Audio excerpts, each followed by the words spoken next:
Продолжением репрессивной политики китайских властей в отношении уйгуров, казахов и других тюрков, миллионы из которых находятся в концентрационных лагерях, стала трудовая эксплуатация на заводах и фабриках, расположенных как в Восточном Туркестане, так и за его пределами.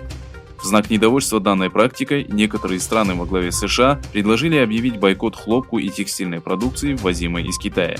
По словам работника одной из текстильных фабрик, расположенных в Восточном Туркестане, заработная плата уйгуров и других тюрков в 2 раза меньше по сравнению с заработной платой китайцев. Несмотря на то, что китайские власти отрицают факт принудительного труда, они признают, что условия работы и заработная плата тюрков намного хуже, нежели условия и заработная плата китайцев.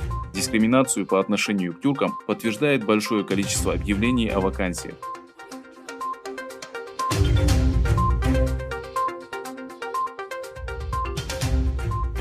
Китай, который является вторым по величине центром экономики и производства, демонстрирует худшие экономические показатели за последние 28 лет в связи с эпидемией коронавируса. Согласно официальным данным, с начала года валовой внутренний продукт Китая упал на 6,8%. Это худший показатель экономического роста за период с 1992 года. По сравнению со вторым кварталом прошлого года, с начала года китайская экономика сократилась на 9,8%. В связи с быстрым распространением эпидемии и введенным карантином, правительством Поднебесной было принято решение остановить работу многих предприятий и объявлен комендантский час. Тяжелая ситуация с эпидемией стала началом экономического кризиса как на территории Китая, так и во всем мире.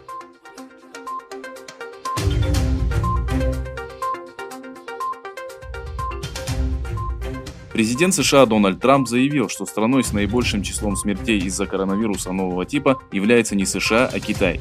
Также Трамп подчеркнул, что считает логичным утверждение о том, что вирус был разработан в лаборатории города Ухань, администрация которого провела работы по установке точного числа инфицированных и погибших.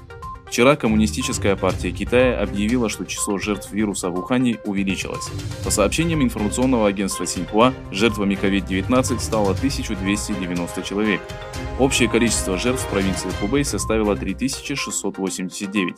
Таким образом, согласно официальной информации, по всему Китаю из-за вируса погибло 4632 человека.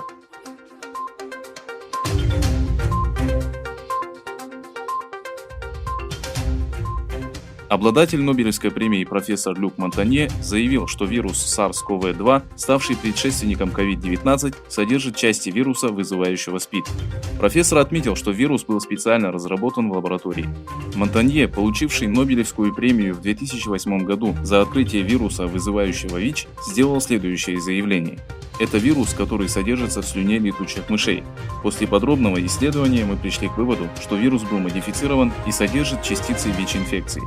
Профессор сказал, что не знает, кто это сделал, но подчеркнул, что вероятнее всего вирус был разработан в Китае. В этом убеждена и большая часть граждан США.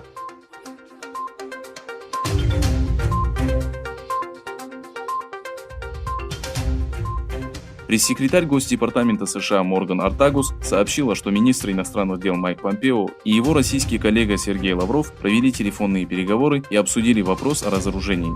Цитируя слова Майка Помпео, Ортагус заявила, что, говоря о предстоящих переговорах о разоружении, министр отметил, что обсуждение данного вопроса должно пройти под лидерством Трампа и с участием как России, так и Китая.